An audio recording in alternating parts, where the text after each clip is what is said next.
Antes de empezar con el vídeo, quiero saludar a algunos miembros del canal que me apoyan día a día. En este caso, saludos a Joan de Genover Miquel, a Vicente Palacios, a Nicolás del Bueno y también a Andrea Hugliter Castillo. Tiene un nombre ahí difícil, pero en este caso, muchas gracias chicos por apoyarme en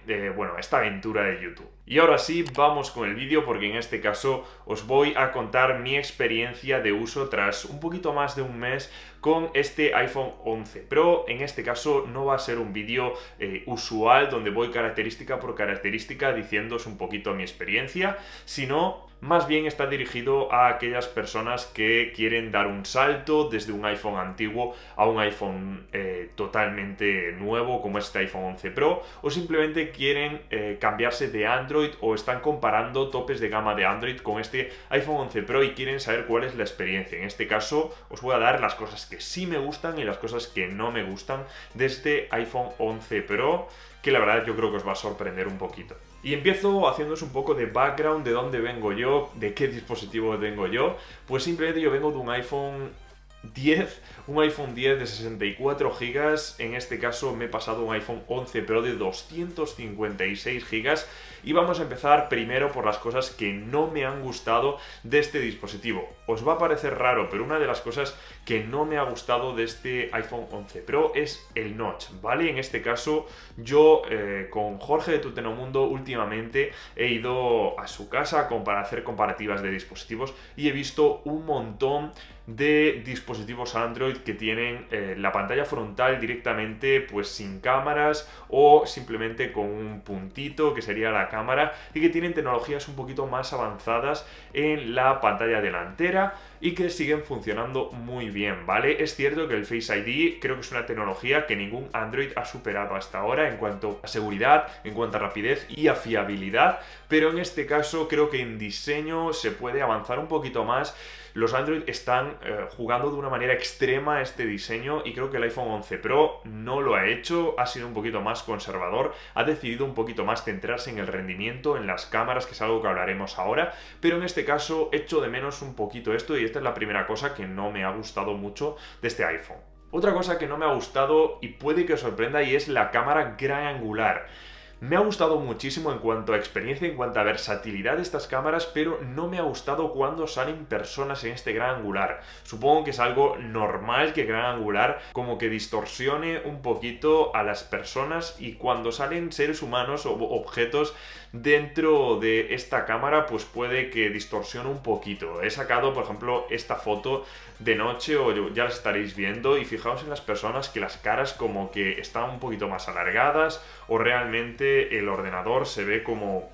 muy irreal, y creo que cuando son objetos o cuando son paisajes realmente se ve muy bien este gran angular, pero peca un poquito de irreal cuando estamos hablando de personas. Creo que se podría mejorar esto y hacer un gran angular que no distorsione tanto. Otra cosa que no me ha gustado, empiezo por las cosas que no me han gustado porque hay muchas más lógicamente que sí me gustan, es el precio en relación a los gigabytes, ¿vale? Ya sabéis que este iPhone empieza de 64 gigas, que en su versión Pro me parece como un poquito extraño, ¿vale? Un poquito extraño, por no decir que me parece mal directamente. Yo he comprado el de 256 porque ni siquiera hay 128, que yo creo que sería mi elección perfecta. Si os fijáis en mi almacenamiento, estaréis viendo que, bueno, me sobra muchísimo espacio porque realmente yo grabo vídeo, yo saco fotos, instalo muchísimas aplicaciones, pero es que 256 gigas es una pasada, y creo que mucha gente pone la excusa de que se puede comprar almacenamiento en iCloud de una forma muy barata y así podremos subir todos mis archivos, pero yo lo considero un poquito más seguro y más cómodo tener, bueno, pues los gigas ya directamente en nuestro dispositivo, no andar subiendo las cosas a la nube, que después algunas no se suben correctamente o realmente a veces es un poco quebradero de cabeza para algunas personas, y directamente pues me he comprado estos 256 gigas. Si queremos grabar vídeo o somos muy intensos en grabar vídeo, pues realmente los 64 gigas no nos dará porque ocupa casi 400 megas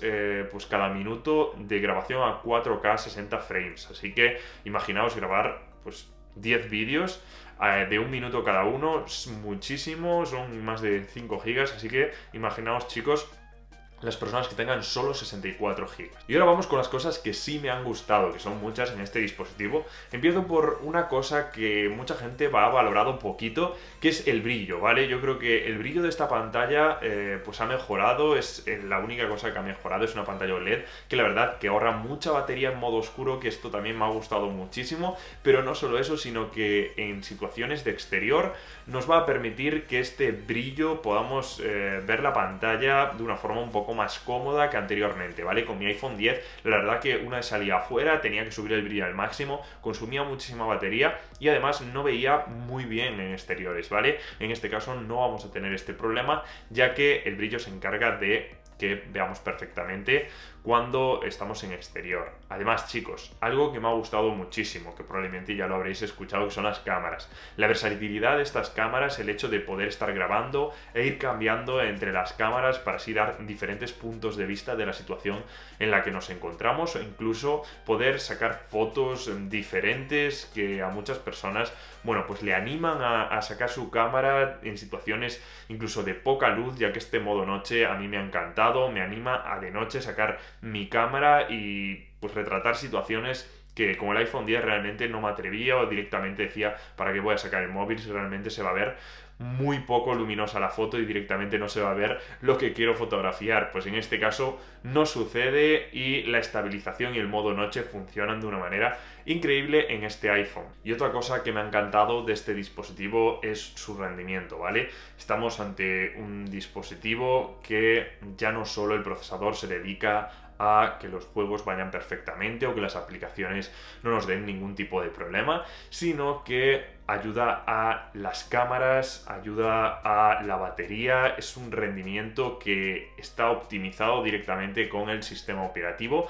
y esto nos va a ayudar en general al dispositivo, a nuestro día a día, y es algo que no he tenido, vamos, ningún problema con ningún tipo de aplicación. Y creo que en cuanto a rendimiento, este dispositivo, si ya el iPhone 10 era bueno, si ya el iPhone 10 yo no tenía ningún problema, pues este es que ni siquiera lo vamos a notar, ¿vale? Es un rendimiento preciso y es un rendimiento pues que es totalmente fiable en este dispositivo, que no nos va a fallar. En cuanto a cámaras, chicos, no hace falta que os diga lo buenas que son, ya habéis visto un poco la comparativa que he hecho, incluso Jorge de Tutenomundo ha hecho una comparativa de todas las cámaras de Android y de iPhone, entonces podréis pues iros por allí, os animo a que veáis su vídeo porque la verdad que vais a tener otro punto de vista sobre esta comparativa de cámaras. La batería es otro aspecto que me ha sorprendido. Yo soy una persona que usa muchísimo el iPhone. Si nos vamos a tiempo de uso, os quiero retar un poquito a ver si me superáis, porque yo tengo casi 9 horas de promedio diario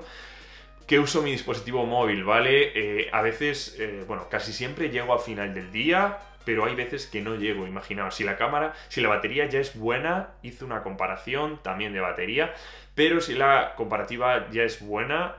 si ya la batería es buena, chicos, imaginaos, bueno, pues lo mucho que uso este dispositivo y lo mucho que necesito una buena batería. En este caso estamos ante una de las mejores baterías del mercado. Es cierto que hay Android que tiene mucho más miliamperios y aguantan mucho más, pero en este caso la optimización que tiene iOS 13 junto con este iPhone 11 Pro es increíble y yo casi siempre llego al final del día. Es cierto que estoy usando y jugando mucho al Call of Duty o al Mario Kart, que tiran mucho de batería, pero en este caso si estamos con Twitter o YouTube, que lo utilizo mucho, o redes sociales, pues no vamos a consumir batería y podremos llegar al final del día, vamos, sin ningún problema. Así que, chicos, bueno, creo que os he dado un punto de vista diferente sobre las cosas que no me han gustado de este dispositivo, las cosas que sí es una experiencia un poquito basada en detalles, pero creo que detalles bastante importantes del día a día a la hora de comprar este dispositivo, si os estáis pensando, de compararlo con otros dispositivos, y creo que es una experiencia totalmente sincera que os he dado.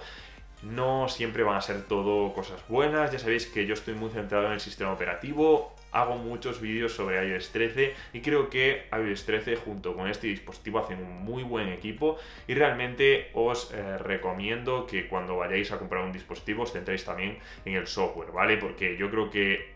para mí es más importante que el software esté optimizado que tenga unas características increíbles, ¿vale? Tenéis que siempre ver estos dos puntos de vista y yo creo que en mi experiencia las he dicho. Así que espero que os haya gustado el vídeo, valorad este vídeo para que yo sepa si tengo que seguir subiendo más vídeos de este tipo o cambiar un poquito el formato. Así que chicos, vosotros decidís, nos vemos en el siguiente vídeo.